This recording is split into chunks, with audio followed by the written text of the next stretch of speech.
శ్రీనివాసాచారి గారు 10వ క్లాస్ నుంచి హేతువాది మానవవాది. కేరళ శంకర్ గారు మాట్లాడుతూ అక్కడి నుండి ఆ మాటల పరంపర, తర్వాత సమ్మయ్య గారు, తర్వాత మధ్యలో వెంకటేశ్వర్ గారు, వీళ్ళంతా మాట్లాడినటువంటి భావాలు చూస్తూ ఉంటే హ్యూమనిస్ట్ వే అని చెప్పి ఒక యూట్యూబ్ ఛానల్ పెట్టి 1000 హ్యూమనిస్ట్ వీడియోలను అప్లోడ్ చేశాడు.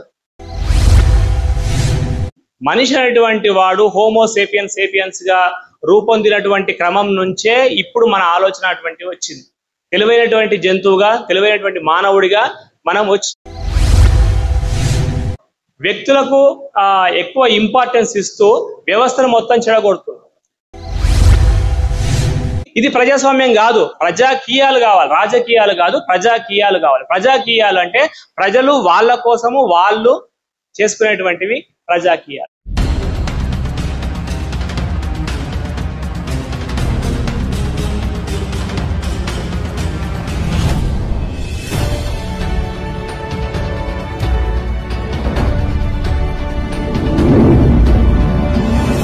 శ్రీనివాసాచారి గారు 10వ క్లాస్ నుంచి హేతువాది మానవవాది. 10వ క్లాసులో ఉండగా వెంకటాద్రి గారికి ఉత్తరం రాశాడు. రాస్తే ఆయన పుస్తకాలు పంపించాడు. ఆ పుస్తకాలు చదువుకొని చిన్న బాల్యంలో మేసాలు రాకముందే హేతువాది మానవవాది అయ్యి వారికి హేతువాది మానవవాదిగా ఉన్నాడు. వ్యాసాలు రాస్తాడు. హ్యూమనిస్ట్ వే అని చెప్పి ఒక యూట్యూబ్ ఛానల్ పెట్టి 1000 హ్యూమనిస్ట్ వీడియోలను అప్లోడ్ చేశాడు.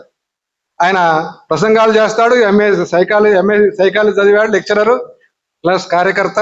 మరి ఆయన హేతువాద మానవవాద. సభకు నమస్కారం. వేదిక పైన ఉన్న పెద్దలందరికీ కృతజ్ఞతలు. ముఖ్యంగా నబీ సాహెబ్ గారు ఈ విజయవంతమైనటువంటి ఈ ప్రోగ్రామ్ ను నిర్వహిస్తున్నందుకు వారికి వారి మిత్ర బృందానికి కూడా చాలా కృతజ్ఞతలు. ఎందుకంటే ఇది ఒక విజయవంతమైన సభ. ఇంతవరకు సాయంత్రం అయ్యేంత వరకు కూడా ప్రొద్దున ఉన్నంత జనం ఇప్పటికి కూడా ఉండడం అంటే చాలా గొప్పతనమైనటువంటి విషయం. అంతేకాకుండా ఇక్కడ ఉన్నటువంటి సమస్య ఏంటంటే అందరూ మాట్లాడగలిగేటువంటి శక్తి ఉన్న వాళ్ళే. ఇక్కడ చివర కూర్చున్నటువంటి వాళ్ళు చాలా స్పష్టంగా హేతువాద భావాల గురించి, తర్వాత మానవవాద భావాల గురించి, లేదా వివిధ రకాలైనటువంటి భావాల గురించి, దళిత భావాలు కావచ్చు, బహుజనవాదాలు కావచ్చు, సైన్స్ కార్యకర్తలు కావచ్చు, ఈ రకమైనటువంటి భావజాలాలలో ఉండి అనర్గళంగా మాట్లాడగలిగేటువంటి వాళ్ళు ఉన్నటువంటి ఇంత ఒక విజయవంతమైన సభ అని అందుకే అంటున్నాను నేను. కాబట్టి ముఖ్యంగా ఈరోజు శంకర్ గారు మాట్లాడుతూ, కేరళ శంకర్ గారు మాట్లాడుతూ అక్కడి నుండి ఆ మాటల పరంపర, తర్వాత సమ్మయ్య గారు, తర్వాత మధ్యలో వెంకటేశ్వర్ గారు, వీళ్ళంతా మాట్లాడినటువంటి భావాలు చూస్తూ ఉంటే అన్ని భావాలకు హేతువాద భావాలే మూలమని అర్థమవుతుంది. ప్రతి భావానికి, ప్రతి వాదానికి హేతువాద భావాలు, హేతువాద మూలాలు ఉన్నట్టుగా కనిపిస్తుంది. కాబట్టి పూర్తిగా అది హేతువాదానికి రాకపోయినా కొంత అపరిపక్వ దశల్లో కూడా ఉన్నప్పటికీ అది పరిపక్వత వైపు వెళ్ళాలి అంటే లాస్ట్ కు మన మేడూరు సత్యనారాయణ గారు సూచించినట్టు అన్ని వాదాలు చివరికి హేతువాద మానవవాదాల్లో కలవడమే కీలకమైనటువంటి అంశము. అదే మన లక్ష్యం కూడా. కాబట్టి మీరు కమ్యూనిజం ఒక విఫల యత్నంగా మిగిలిపోయింది. తర్వాత మనుషులు ఈ కుల భావాలను, మత భావాలను మెల్లమెల్లగా వదిలిపెడుతూ నాస్తికుల సంఖ్య చాలా విపరీతంగా పెరుగుతుందని మనకు తెలుసు. దాదాపుగా 174 కోట్ల మంది ఈ ప్రపంచంలో ఏ దేవుణ్ణి పూజించకుండా ఉన్నారు అంటే అర్థమవుతున్న విషయం ఏమిటి అంటే ఖచ్చితంగా హేతువాద భావాలు, మానవవాద భావాలు పెరుగుతున్నటువంటి దానికి ఒక సంకేతంగా మనం చెప్పవచ్చు. కాబట్టి ఎవరేం చెప్పినా వారి తాపత్రయం అంతా కూడా ఈ మతం నుండి, ఈ కులం నుండి, ఈ కుల ఆధిపత్యం నుండి మనుషులంతా విముక్తి చెందాలని, స్వేచ్ఛను పొందాలని, ఈ అజ్ఞానం నుండి స్వేచ్ఛను పొందాలనేటువంటి విషయాలు వారు మనస్ఫూర్తిగా కోరుకుంటున్నట్టుగా వారి మాటల ద్వారా వినిపిస్తూ ఉన్నది. కాబట్టి హేతువాదం అంటే అసలు నిజానికి నాకు అసలు ఏం చెప్పడానికి కూడా ఏం లేవు. పొద్దున్న నుంచి అందరూ పెద్ద వాళ్ళందరూ మాట్లాడినటువంటి భావాలు విన్న తర్వాత ఒక దాదాపుగా ఒక 10-12 నెలలకు హేతువాదికి రాయగలిగినంత సమాచారాన్ని నేను నోట్ చేసుకుని పెట్టుకున్నాను. అంత బ్రెయిన్ స్ట్రామింగ్ అనేటువంటిది ఈ రోజు జరిగింది. ఇందుకోసం కూడా నబీ గారికి నేను కృతజ్ఞతలు చెప్తున్నాను. కాబట్టి విపరీతమైనటువంటి సమాచారం అనేటువంటిది కొన్ని కొన్ని ముఖ్యమైనటువంటి విషయాల పట్ల ఒక దాన్ని ఏమంటాం మనము, ఒక బ్రషప్ అనేటువంటిది జరిగిందని నాకు అనిపిస్తూ ఉంది. కాబట్టి హేతువాదము అంటే నా దృష్టిలో ప్రశ్నించుకోవడం, మనము ముందుగా ప్రశ్నించుకోవడము, ఆ ప్రశ్నించుకునేటువంటి క్రమం లోపట మన ముందున్నటువంటి వాటిని, మనం చూస్తున్నటువంటి విషయాలను, వింటున్నటువంటి విషయాలను ప్రశ్నించడం. కాబట్టి ప్రశ్న అంటే మనుషులందరికీ భయము. ఉదాహరణకు నిజంగా చెప్పాలంటే మనుషులందరూ హేతువాదులే పుట్టుకతోటి. ప్రకృతి పరంగా ప్రకృతిలో మనిషి అనేటువంటి వాడు, జీవి అనేటువంటిది ఖచ్చితంగా అవిభాజ్యమైనటువంటి భాగం అయినప్పటికీ ప్రశ్న అంటే మనుషులు భయపడుతున్నారు. ఎందుకంటే ఆల్రెడీ వాళ్ళ మైండ్ లోపట కొన్ని రకాలైనటువంటి భావాలు ఇరుక్కొని ఉన్నాయి. ఆ ఇరుక్కున్నటువంటి భావాలను మనము ప్రశ్నించినట్టయితే వాళ్లకు చాలా మనసు నొచ్చుకుంటున్నది. ఎందుకంటే అవన్నీ వైర్డ్ అంటున్నాం, వైర్డ్ సైకాలజీ లోపల దాన్ని వైర్డ్ అంటున్నాం.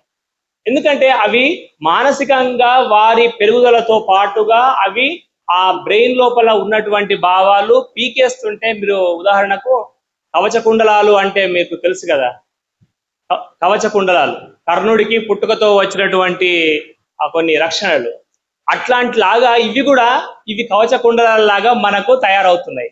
కాబట్టి వదులుకోవాలంటే చాలా ఇబ్బంది అనేటువంటిది కలుగుతున్నది. కాబట్టి ఇక్కడనే ఆ భావజాలాల నుండి మనుషులను దూరం చేయడానికి మనకు కొద్దిగా కష్టమవుతూ ఉన్నది.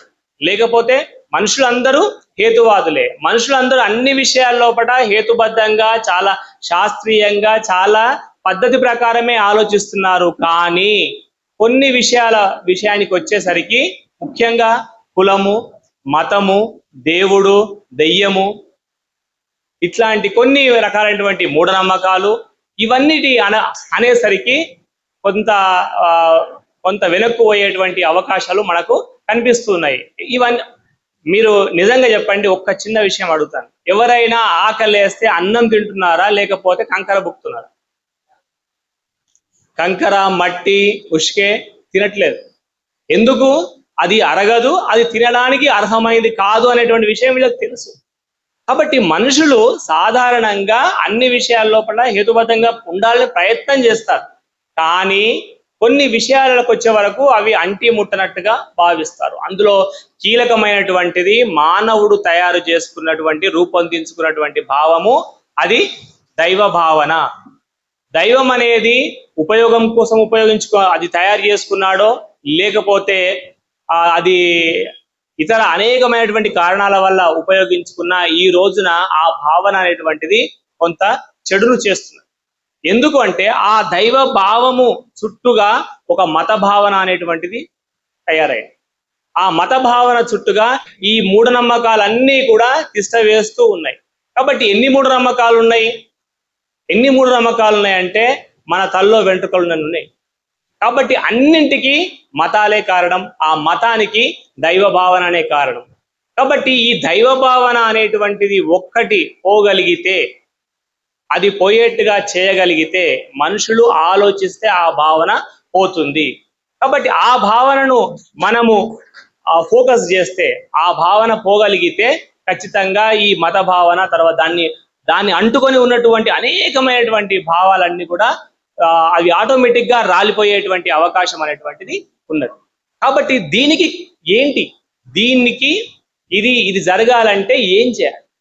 దీనికి శాస్త్రీయ దృక్పథం అనేటువంటిది చాలా కీలకం. కాబట్టి మన కేరళ మిత్రులు చెప్పినటువంటి ప్రతి ఒక్కరూ మాట్లాడినటువంటి మాట ఏంటి అంటే, రాజ్యాంగాన్ని వాళ్ళు రిఫరెన్స్ గా తీసుకున్నారు. 51AH అనేటువంటి ఆర్టికల్ లోపల ఉన్నటువంటి దాన్ని వాళ్ళు తీసుకున్నారు. కాబట్టి మన అంబేద్కర్ ఈ విషయాల పట్ల చాలా స్పష్టంగా ఉన్నది. కాబట్టి సైంటిఫిక్ టెంపర్ను, తర్వాత హ్యూమనిజాన్ని ప్రతి వ్యక్తి లోపల, ప్రతి మనిషి లోపల ఇన్కల్కేట్ చేయడానికే రాజ్యాంగంలో ఉన్నటువంటి ఆ ఆర్టికల్ అనేటువంటిది ఉపయోగపడుతుంది. మనము చేస్తున్నది పూర్తిగా రాజ్యాంగబద్ధమైనటువంటి చర్య. కాబట్టి ఇది ఎక్కడ కూడా మనము ఆ రాజ్య వ్యతిరేకమైనటువంటి పని కాదు. ఇది మన పౌరుల యొక్క బాధ్యత కూడా. ఇది మన ఫండమెంటల్ డ్యూటీ.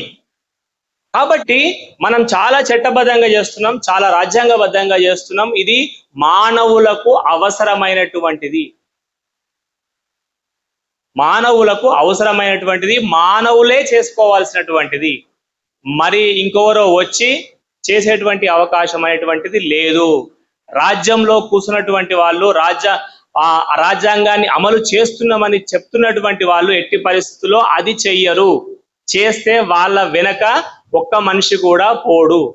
కాబట్టి ఆ భయంతో రాజ్యంలో ఉన్నటువంటి వాళ్ళు రాజ్యాంగబద్ధమైనటువంటి పదవుల్లో ఉన్నటువంటి వాళ్ళు చేసేటువంటి అవకాశము లేదు. కనుక ఈ శాస్త్రీయమైన బాధ్యత మనందరి భుజస్కంధాల మీద ఉన్నటువంటి విషయం. కాబట్టి రాజ్యము ప్రతిదాన్ని నిషేధిస్తుంది. మన భావాలను ఎట్టి పరిస్థితుల్లో మీరు అవన్నీ చేయొద్దు అనేటువంటి నియమ నిబంధనలు మన మీద ఇంపోజ్ చేస్తూ ఉంటది. కాబట్టి మనిషి అనేటువంటి వాడు ఈ మతాలను, ఈ రాజ్యాలు ఇచ్చేటువంటి నియంతృత్వాన్ని, మనుషులు ఇచ్చేటువంటి నియంతృత్వ భావాలను ఎప్పటికీ వ్యతిరేకిస్తూనే ఉంటాడు. కాబట్టి ఈ సంఘర్షణ అనేటువంటిది ఈ రోజున ప్రారంభమైనటువంటిది కాదు. ఇది శతాబ్దాలుగా కొనసాగుతూ ఉన్నది. దాదాపుగా ఇప్పుడు ఇంతకుముందు చెప్పారు మేడూరి గారు, మనిషి అనేటువంటి వాడు హోమోసేపియన్స్ గా రూపొందినటువంటి క్రమం నుంచే ఇప్పుడు మన ఆలోచన అటువంటి వచ్చింది. తెలివైనటువంటి జంతువుగా, తెలివైనటువంటి మానవుడిగా మనం వచ్చాం. కాబట్టి సోషల్ యానిమల్ నుంచి సోషల్ మ్యాన్ గా మారేటువంటి క్రమం లోపల మనం ఉన్నాం. కాబట్టి స్వేచ్ఛను ఎంత ఎక్కువగా చెలాయిస్తే మనం అంత ఎక్కువగా సమాజము మానవ అభ్యుదయం అనేటువంటిది ముందుకొస్తుంది. కాబట్టి స్వేచ్ఛ దేని నుండి స్వేచ్ఛ అంటే మనకు ఉన్నటువంటి అజ్ఞానం నుండి స్వేచ్ఛ, ఆకలి నుండి స్వేచ్ఛ, దోపిడి నుండి స్వేచ్ఛ. ఇవన్నిటికీ రూపం ఆపాలంటే, ఇవన్నీ కూడా పోవాలి అంటే మనము అనుసరించవలసినటువంటి మార్గం ఏమిటి అంటే అది ప్రకృతి ప్రతిపాదించినటువంటి, ప్రకృతి బద్ధంగా హేతుత్వంగా నియమబద్ధమైనటువంటి ఈ ప్రకృతి లోపల ఉన్నటువంటి అంశమే. ప్రకృతి లోపల ఇచ్చినటువంటి అంశము జంతువుల లోపల కొద్ది స్థాయిలో ఉంది కాబట్టే అది కొద్దిగా డెవలప్ అవుతుంది. అది ఇప్పుడు ఇంతకుముందు సార్ చెప్పారు, ఒక వర్షం వస్తుంటే మనం గొడుగు తీస్తున్నాం. కానీ జంతువులు ఇంకా 100 కోట్ల సంవత్సరాలైనా కూడా అవి చేసే పని ఏమిటి అంటే వర్షం రాగానే అది పారిపోవడము, ఏదైనా చెట్టు కింద ఉండడం. కానీ మనిషి అనేటువంటి వాడు గొడుగులు తయారు చేసుకున్నాడు, తర్వాత ఇండ్లు తయారు చేసుకున్నాడు, రకరకాలైనటువంటి విధానాలుగా ఎదుగుతూ ఉన్నాడు. కాబట్టి ఈ ఎదిగే క్రమం అనేటువంటిది ఇంకా ఇంకా ఇంకా ఎదిగేటువంటి అవకాశాలు ఉన్నాయి. చాలా మంది మిత్రులు హేతువాదం అంటే సహేతుకవాదమా, సహేతుకవాదం కావాలంటే అసలు హేతువాదం అంటేనే సహేతుకవాదం. హేతువాదము అంటేనే అహేతుకతకు వ్యతిరేకమైనటువంటిది, అజ్ఞానానికి వ్యతిరేకమైనటువంటిది, వంకర ఆలోచనకు వ్యతిరేకమైనటువంటిది. కాబట్టి సహేతుకవాదం అనేటువంటిది హేతువాదం యొక్క లక్షణము అనేటువంటిది మనం అర్థం చేసుకోవాలి. కాబట్టి హేతువాదము అనేటువంటిది శాస్త్రీయమైనటువంటి భావజాలాన్ని తయారు చేసేటువంటి అంశంగా మనము చూడాలి. కాబట్టి నేను ఒక చెట్టుతోటి ఈ విషయాన్ని నేను పోలుస్తాను, చెట్టుతోటి. కాబట్టి చెట్టు కాండం కింద అనేక రకాలైనటువంటి వేరు వ్యవస్థలు అనేటువంటివి ఉంటాయి. అందులో తల్లి వేరు వ్యవస్థ అనేటువంటిది హేతువాదం అని చెప్పుకుంటే, మిగతావన్నీ కూడా ఆ కాండము ఆ తర్వాత వచ్చేటువంటివన్నీ కూడా మనకు సైన్స్, ఆ రకమైనటువంటి అనేకమైనటువంటి సైన్స్ లోపల ఇప్పుడు కొత్తగా అనేకమైనటువంటి బ్రాంచెస్ వస్తున్నాయి. అవన్నీ కూడా బ్రాంచెస్. కాబట్టి ఇక్కడ కన్ఫ్యూజ్ కావాల్సినటువంటి అవసరం అనేటువంటిది అస్సలే లేదు. హేతువాదం నుండి ఫిలాసఫీ నుండి అనేక రకాలైనటువంటి శాస్త్రాలు. కాబట్టి మీరు ఒక్కసారి గమనించండి, అరిస్టాటిల్, మీరు ఏ శాస్త్రం చదివినా అందులో మొదటగా అరిస్టాటిల్ పేరు వస్తుంది. ఎందుకు వస్తుంది పేరు ఆయనది? ఎందుకంటే అన్ని శాస్త్రాలను ఒకే దగ్గర చదివినటువంటి వాడు, ఫిలాసఫీ అనేటువంటి ఒక అంశంగా అప్పుడు దాన్ని చదివారు కాబట్టి అన్నిట్లలో ఆయన పేరు వస్తుంది. కాబట్టి మనం ఇవన్నీ వేరు కావు. హేతువాదం యొక్క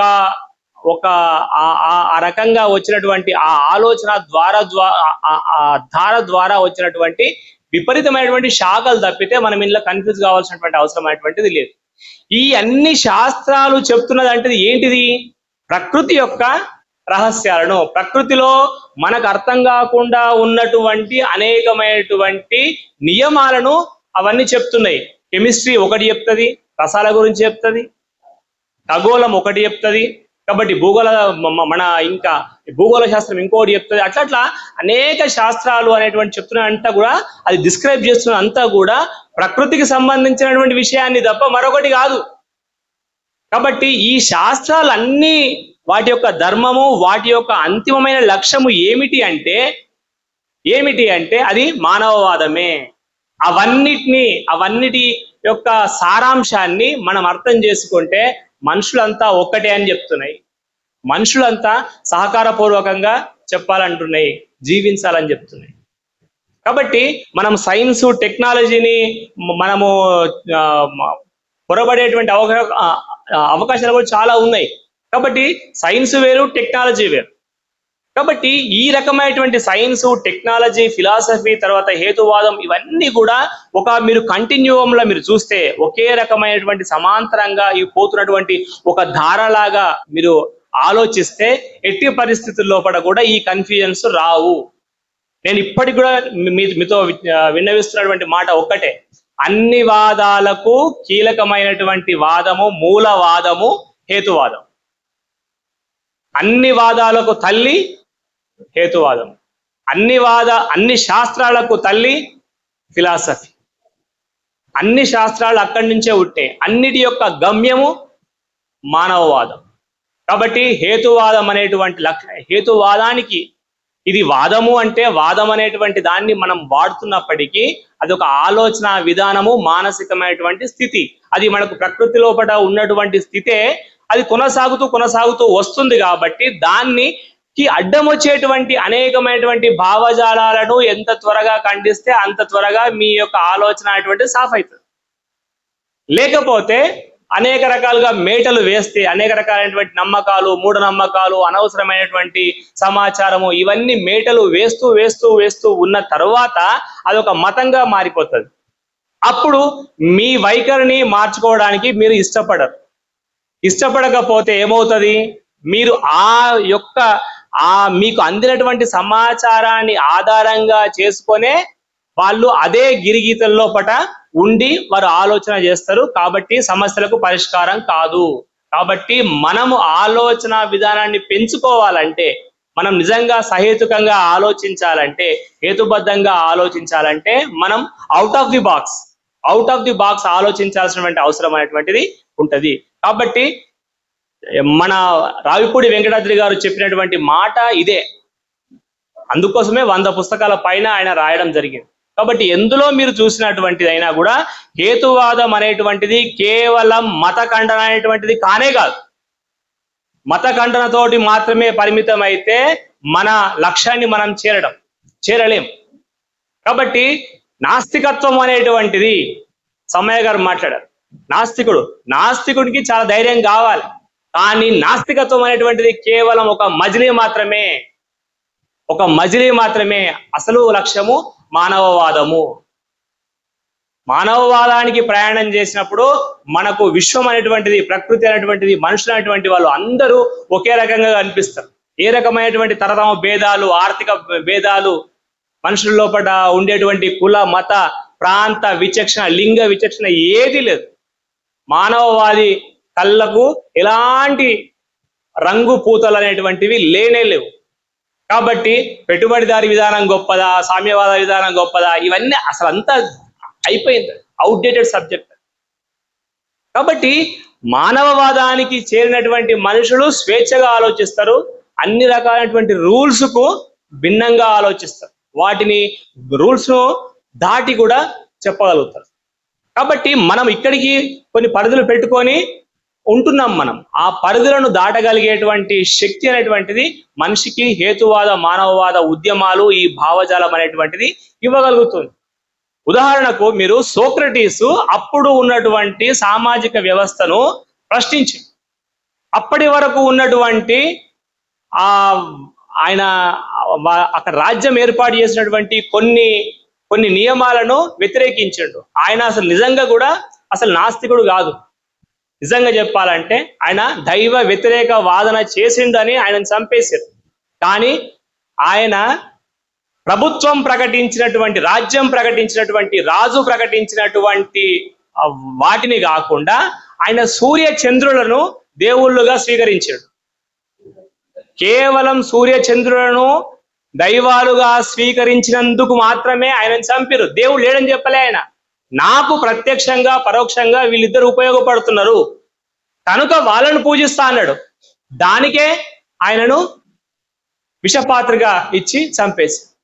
కాబట్టి మొట్టమొదటిగా మానవ చరిత్రలో మొట్టమొదటిగా జరిగినటువంటి ప్రశ్న మీద ఒక ప్రాణహాని అనేటువంటిది సోక్రటీస్. కాబట్టి నాస్తికత్వం చెప్పలేదు ఆయన, క్వశ్చన్ చేసిండు. క్వశ్చన్ చేయమని చెప్పిండు, ప్రశ్నించమని చెప్పిండు. మీ లోపల ఉన్నటువంటి ప్రశ్న శక్తిని, సౌందర్యం గురించి మాట్లాడుతుంటే సౌందర్యం ఏంది అని అడిగాడు. ఏది సౌందర్యము అని అడిగి, ఏది అధికారం అని అడిగాడు, ఏది మంచి అన్నాడు, ఏది చెడు అని డిఫైన్ చేయమన్నాడు, నిర్వచించమన్నాడు. దానికే ఆయనను చంపేయడం అటువంటి జరిగింది. కాబట్టి ప్రశ్నకున్నటువంటి బలము, ప్రశ్నకున్నటువంటి శక్తి మామూలుది కాదు. కాబట్టి అదే పరంపర ఈ రోజు ఇక్కడి వరకు కూడా కొనసాగుతున్నది. ప్రశ్న ఆగిపోలేదు, ప్రశ్న మీద వ్యతిరేకత కూడా ఆగిపోలేదు. కాబట్టి భారతదేశాన్ని తీసుకుంటే చార్వాకులు, మనకు పూర్వం ఎంతమంది చార్వాకులు ఈ దేశంలో చంపబడ్డారు. పాషండుల పేర్లతో, లోకాయుధం పేరుతో, దైవ వ్యతిరేక వాదుల పేర్లతో, వేద వ్యతిరేకులు అనేటువంటి నిందలతో ఎంతో మంది చార్వాకులను ఈ దేశం మీద, ఈ భారతదేశం అని చెప్తున్నటువంటి ఈ ప్రదేశం లోపల చంపబడ్డారు. కాబట్టి చార్వాకులు భారతదేశంలో ఎపిక్యూరియన్ల కంటే ముందు, గ్రీకుల కంటే ముందు కూడా ఆ రకమైనటువంటి ఒక భౌతికవాదమైనటువంటి చరిత్రను సృష్టించినటువంటి వాళ్ళు. వాళ్ళ వారసులం మనం, వాళ్ళ వారసులుగా ఇక్కడ మాట్లాడుతున్నాం. ఇక్కడ ఈ భావజాలాన్ని మనం తీసుకుపోతున్నాం. మనం సామాన్యులం కాదు. మనం ఒక్కరమే కావచ్చు, ఇద్దరమే కావచ్చు, 10 మంది కావచ్చు. ఊర్లలో ఖచ్చితంగా ఒక్కరో ఇద్దరో ఉన్నారు ఇప్పటికీ చార్వాకుల వారసు. కాబట్టి ఆ వారసత్వాన్ని మనం కొనసాగిస్తున్నాం. కానీ వాళ్ళు చెప్పినటువంటి రూపంలో కాదు, మరింత మంచి రూపంలో, మరింత గొప్పనైనటువంటి రూపంలో, మరింత గొప్పనైనటువంటి లక్ష్యం కోసము మనం చేస్తున్నాం. కాబట్టి ఈ సాంప్రదాయం అనేటువంటిది నిజమైనటువంటి భారతీయ సంస్కృతి, భారతీయ వారసత్వం. ఈ వారసత్వాన్ని వ్యతిరేకించే వాళ్ళు తాము నిజమని చెప్పుకుంటున్నారు, తాము విశ్వగురువులమని చెప్పుకుంటున్నారు. అసలు గురుతత్వమే అబద్ధం. అసలు గురువులు అంటూ ఎవ్వరు లేరు. గురువు అనేటువంటి భావననే తప్పు. గురువు అంటే సర్వం తెలిసిన వాడు. సర్వం తెలిసిన వాడు ఎవడున్నాడు? సర్వజ్ఞత అనేది ఎక్కడుంది? కాబట్టి సర్వం అనేటువంటిది లేనే లేదు. ఎంత విశ్వం ఉందో మనిషికి ఇప్పటి వరకు పూర్తిగా అందదు. ఇంకా మనం కొంత ప్రయత్నం చేస్తాం, అక్కడ దాకా పోతాం, అక్కడి నుంచి మరింత ప్రయాణం ఉంటుంది. కాబట్టి నేను చాలాసార్లు చెప్తుంటా, మనిషి ఏకకాలంలో సూక్ష్మదర్శిని ద్వారా అటు కణాల్లోకి, పరమాణువుల్లోకి చొచ్చుకుపోయిండు. అదే రకంగా టెలిస్కోప్ తోటి విశ్వాంతరాలు గమనిస్తున్నాడు.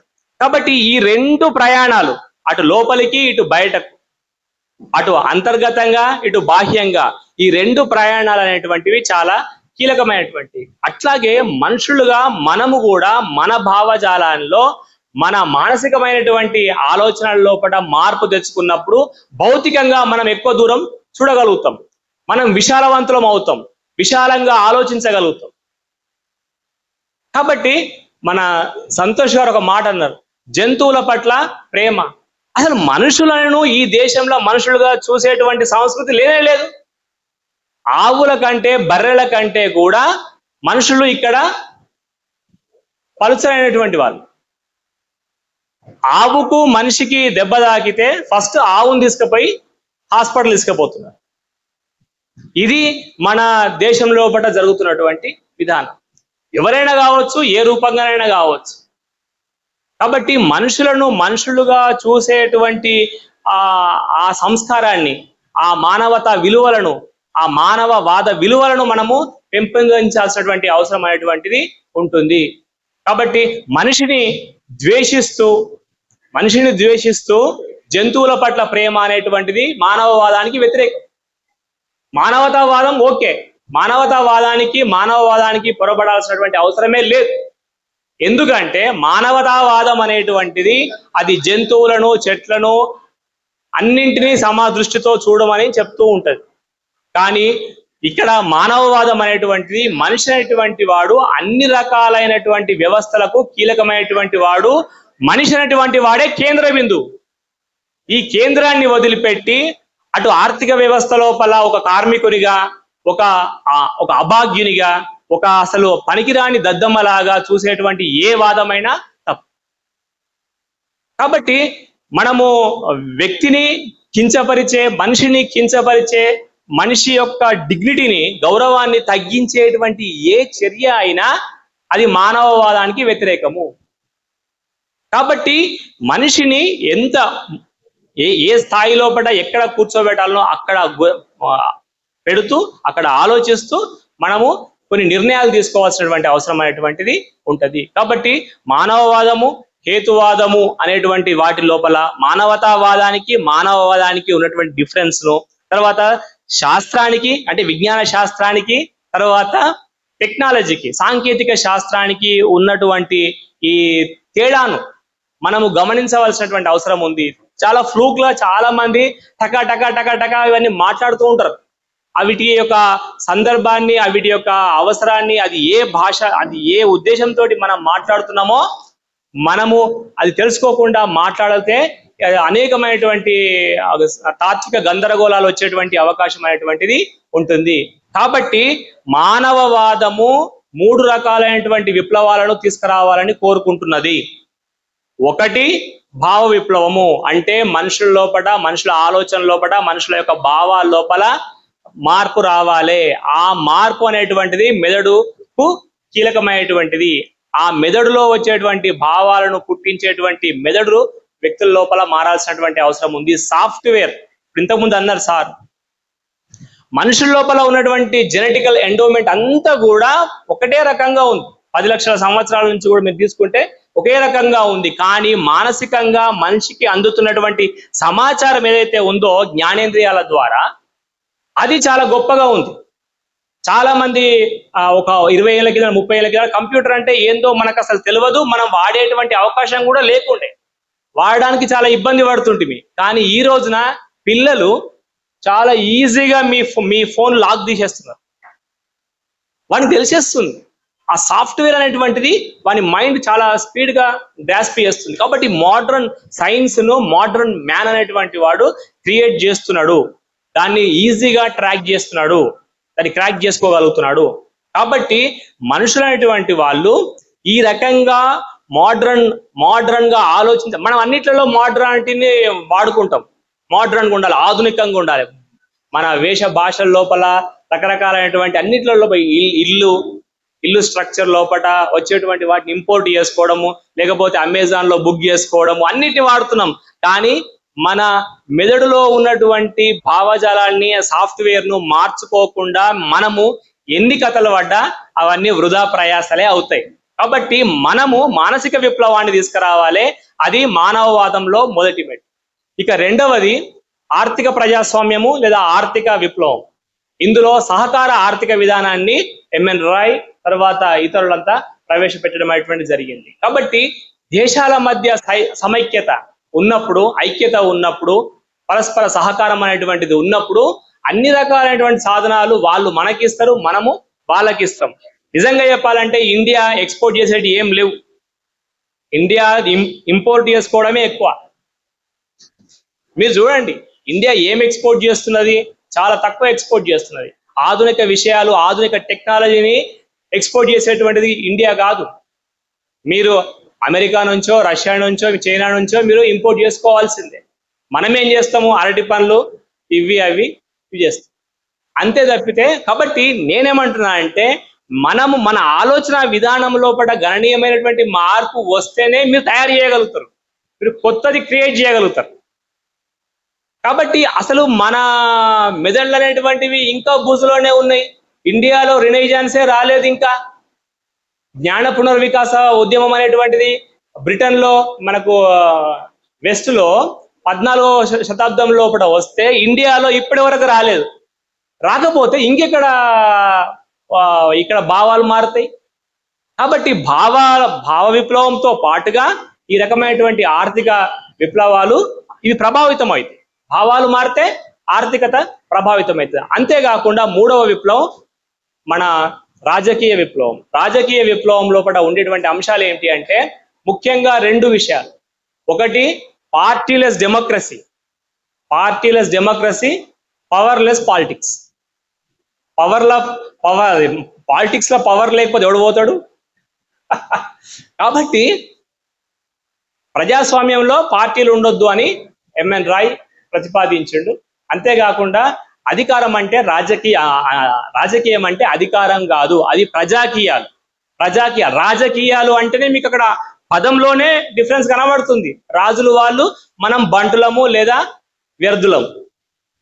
కాబట్టి ఇది ప్రజాస్వామ్యం కాదు, ప్రజాకీయాలు కావాలి. రాజకీయాలు కాదు, ప్రజాకీయాలు కావాలి. ప్రజాకీయాలు అంటే ప్రజలు వాళ్ళ కోసము వాళ్ళు చేసుకునేటువంటివి ప్రజాకీయాలు. నిర్ణయాలు మనం చేయాలి.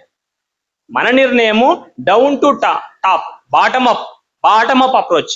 కాబట్టి ప్రజల నిర్ణయాలు అక్కడ చట్టాలు కావాలి. కాబట్టి ఇది ఈ రకంగా రాజకీయం అది రన్ కావాల్సినటువంటి అవసరమైనటువంటిది ఉన్నది. కాబట్టి ఈ మూడు విప్లవాలను సాధించడం కోసమే మానవవాదం. ఇవి మూడు జరిగినప్పుడే అక్కడ మీకు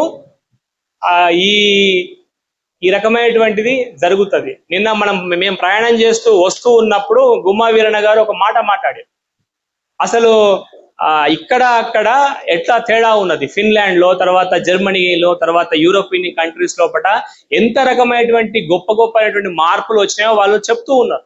ఆయన చూసినటువంటి అనుభవాలను చెప్తూ ఉన్నాడు. ఎందుకు ఇండియా ఇట్లనే ఉన్నది? కాబట్టి ఇక్కడ ఆ రకమైనటువంటి భావ విప్లవం రాలేదు, ఆ రకమైనటువంటి రాజకీయ విప్లవం రాలేదు. ఒక సిస్టమ్ ను వాళ్ళు డెవలప్ చేసి సరైనటువంటి పందా లోపల పెట్టారు. ప్రజాస్వామ్యం అంటే ఈ రకంగా ఉండాలి అనేటువంటిది డిఫైన్ చేసి వాళ్ళు అక్కడ చూపించి దాన్ని చేశారు. కాబట్టి ఇక్కడ మనము వ్యక్తులకు ఎక్కువ ఇంపార్టెన్స్ ఇస్తూ వ్యవస్థను మొత్తం చెడగొడుతున్నాం. కాబట్టి రాజకీయ నాయకులు అనేటువంటి వాళ్ళు ఈ వ్యవస్థను ఎంత అడ్వాంటేజ్ గా వాడుకొని వాళ్ళ రాజకీయ పబ్బం గడుపుకోవాలనేది చూస్తారు తప్పితే ప్రజల కోసం వాళ్ళు చేసేటువంటిది ఏమీ ఉండదు. కాబట్టి ఈ రకమైనటువంటి మార్పులు రావాలంటే కూడా ఏ రాజకీయ పార్టీ ఆర్థిక ఉద్యమాలు ఇవి తీసుకొచ్చేటువంటి అవకాశాలు లేవు.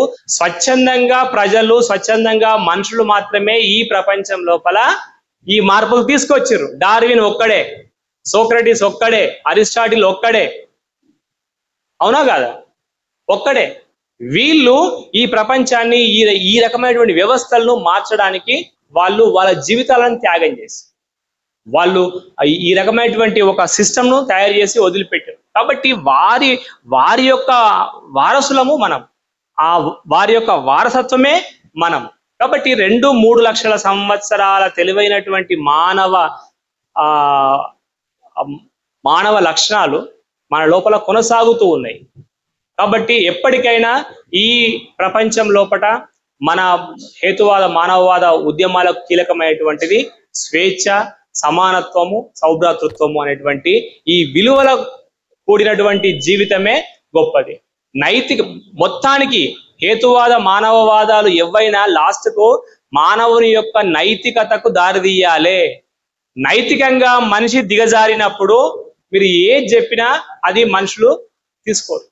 కాబట్టి నైతిక ప్రవర్తనను మనం పెంచగలిగేటువంటి వాటికే ఉద్యమాలు అనేటువంటివి అవసరమవుతాయి అనేటువంటి విషయాన్ని తెలియజేస్తూ